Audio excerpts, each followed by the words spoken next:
Bismillahirrahmanirrahim. Assalamualaikum warahmatullahi wabarakatuh. Ibu harap kalian semua dalam keadaan sehat, bahagia, dan selalu dalam lindungan Allah Subhanahu wa Ta'ala. Untuk pertemuan kali ini, mari kita buka dengan sama-sama melafazkan basmalah, kemudian dilanjutkan dengan doa menuntut ilmu. Bismillahirrahmanirrahim. Rabbi zidni ilma warzuqni fahma. Amin ya rabbal alamin. Baik anak-anak, pada pertemuan kali ini kita akan membicarakan tentang pewarisan sifat.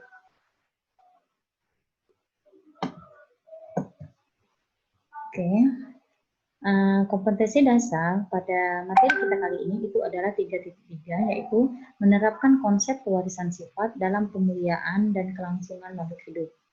Adapun tujuan pembelajaran kita itu ada 4 ya nak. 1. Menjelaskan konsep hukum pewarisan sifat. 2. Menganalisis hukum 1 dan 2 pada hukum Mendel. Ketiga, menjelaskan persilangan dihibrid. Dan keempat itu adalah menjelaskan persilangan monohibrid. Oke. Nah, pewarisan sifat dari induk kepada keturunannya itu disebut hereditas. Cabang biologi yang khusus mempelajari tentang hereditas itu adalah genetika. Nah, yang dikenal sebagai bapak genetika itu adalah Gregor Johann Mendel dari Austria. Nah, beliau lahir pada tanggal 22 Juli 1822 Masehi. Oke.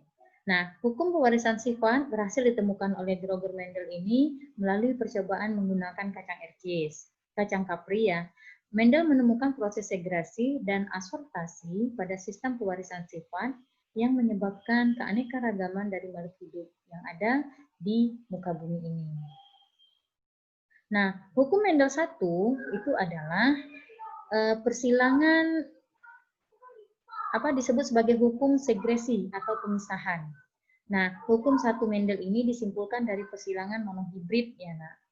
Hukum segresi menyatakan bahwa pada saat pembentukan gamet terjadi segresi alel-alel secara bebas dari diploid menjadi haploid.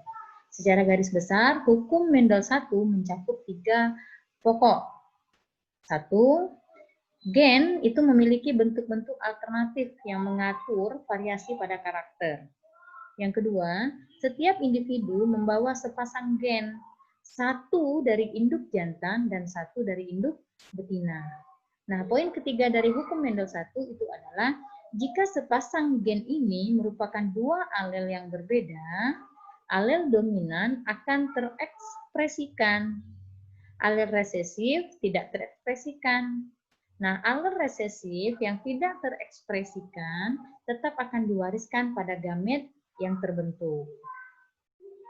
Hukum Mendel 2. Hukum Mendel 2 disebut juga dengan hukum penggabungan bebas. The Mendelian Law of Independent Assortment.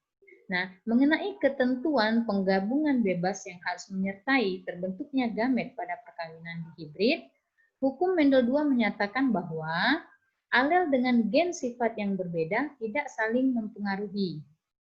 Hal ini menjelaskan bahwa gen yang menentukan tinggi tanaman dengan warna suatu tanaman itu tidak saling mempengaruhi. Oke. Persilangan dihibrid. Persilangan antara 2 individu dengan sifat yang berbeda disebut persilangan dihibrid. Nah, pada persilangan tersebut, Mendel menyilangkan tanaman ercis dengan biji yang mempunyai 2 sifat yang berbeda, yaitu bentuk dan warna biji yang berbeda tersebut. Nah, persilangan dihibrid dirumuskan sebagai hukum Mendel 2 yang menyatakan bahwa 1.